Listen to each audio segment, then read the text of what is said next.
A ver, hay pensadores que construyen argumentos, y luego están los que diseñan mundos enteros. Platón era, sin duda, uno de estos últimos, un auténtico arquitecto de ideas. Vamos a meternos de lleno en el plano maestro que diseñó, un plano que, bueno, acabó siendo la base de prácticamente todo el pensamiento occidental. Casi nada. Para que se hagan una idea de la magnitud de lo que hablamos, escuchen esto. Es una frase muy famosa del filósofo Alfred North Whitehead. Y ojo, que no es ninguna exageración, ¿eh? Piensen en ello. La idea de que existe una realidad superior, perfecta, la búsqueda de una justicia universal, o esa fe ciega en la razón para entender el mundo, pues todo eso, absolutamente todo, tiene su origen en el sistema que Platón montó hace más de 2000 años. Vale, pero ¿quién era este arquitecto de ideas? Porque, claro, no siempre fue filósofo. De hecho, nació como Aristócles. Era un joven de familia bien, de la aristocracia ateniense, al que apodaron Platón. Parece ser que por lo ancho de sus espaldas. Y su futuro, en principio, estaba en la política. Pero entonces, todo cambió. De repente, la democracia ateniense condena a muerte a su maestro, a Sócrates. Y eso fue un trauma, un golpe tremendo que lo marcó para el resto de su vida. Se convenció de que un Estado que es capaz de matar a su ciudadano más sabio es un Estado que está, básicamente, podrido por dentro. Así que, adiós a la política. Decidió dedicarse a algo mucho más grande. Encontrar un fundamento sólido de verdad para la justicia y la verdad. Algo que no dependiera de las opiniones de la gente, que hoy dicen una cosa y mañana otra. Muy bien, pues vamos al lío. Vamos a meternos en el corazón de su sistema. A ver, para construir todo su edificio filosófico, Platón necesitaba una base, unos cimientos que no se movieran. Y los encontró. La llamó la teoría de las formas o de las ideas. Quédense con esto, porque es el plano maestro que lo explica absolutamente todo. Lo que Platón propuso fue ni más ni menos que la realidad está partida en dos. Por un lado, tenemos el mundo que vemos y tocamos, el que percibimos con los sentidos. Pero este mundo para él es temporal, cambia todo el rato y al final es un poco engañoso, como si fueran sombras. Y luego, por otro lado, está el mundo de las ideas. Esa es la auténtica realidad, un mundo eterno, perfecto, que no cambia jamás. A ver, un ejemplo para que se entienda. Piensen en una mesa. En nuestro mundo vemos montones de mesas, ¿verdad? Todas diferentes, imperfectas. Pues bien, para Platón, todas ellas son solo copias de una única y perfecta idea de mesa, el molde original que existe en ese otro mundo.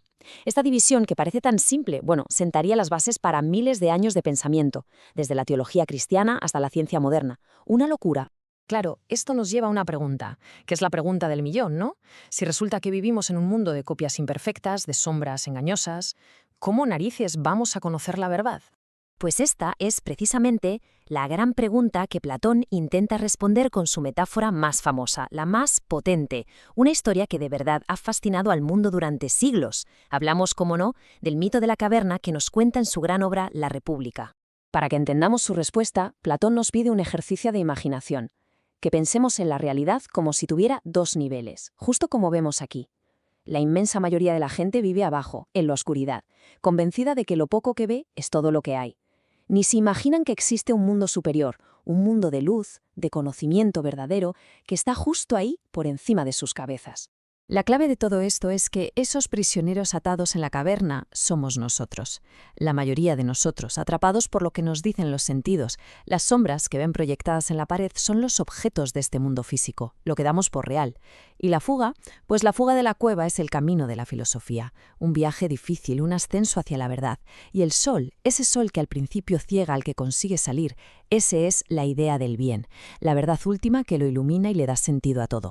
Y ahora viene lo bueno, porque este plano de la realidad no sirve solo para describir el universo. No. Sirve también como modelo para diseñar al ser humano perfecto y a la sociedad perfecta. Porque para Platón, y esto es fundamental, todo está conectado. Platón pensaba que nuestra alma, por dentro, está dividida en tres.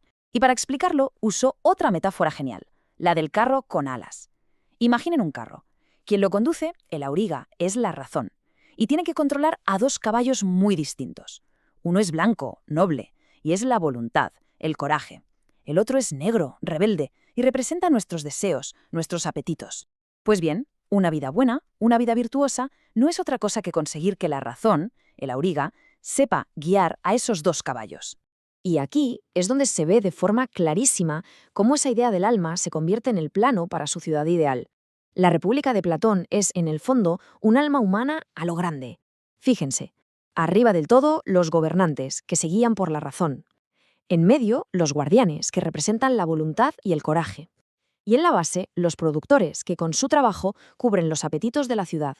¿Qué es la justicia entonces? Pues es muy sencillo, que cada parte haga lo que tiene que hacer, en perfecta armonía, tanto en la ciudad como en una persona. Llegados a este punto, la pregunta es obvia. ¿Por qué seguimos dándole vueltas a estos planos diseñados hace casi 2400 años? Pues muy fácil, porque la arquitectura de ideas de Platón sigue siendo el edificio en el que, de una manera u otra, todos seguimos viviendo. Es que sus aportaciones son enormes.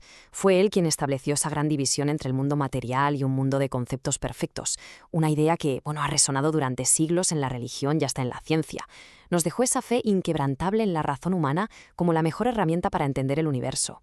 Su obsesión por una justicia universal sigue ahí, inspirando todo el pensamiento político y ético. Y nos dejó también esa idea tan fascinante, ¿no?, de que aprender no es descubrir algo nuevo, sino recordar. Recordar esas verdades perfectas que nuestra alma ya conocía antes de nacer, cuando estaba en ese mundo de las ideas. Al final, Platón nos lanzó un desafío que no caduca. Un desafío para que nos atrevamos a cuestionar las sombras que nos rodean, para que giremos la cabeza y miremos hacia la luz, aunque al principio deslumbre y sea incómodo. Y la pregunta, claro, sigue totalmente vigente. En este mundo nuestro, lleno de pantallas, de noticias y de opiniones que van y vienen, ¿cuáles son las sombras que hoy en día aceptamos como si fueran la única realidad?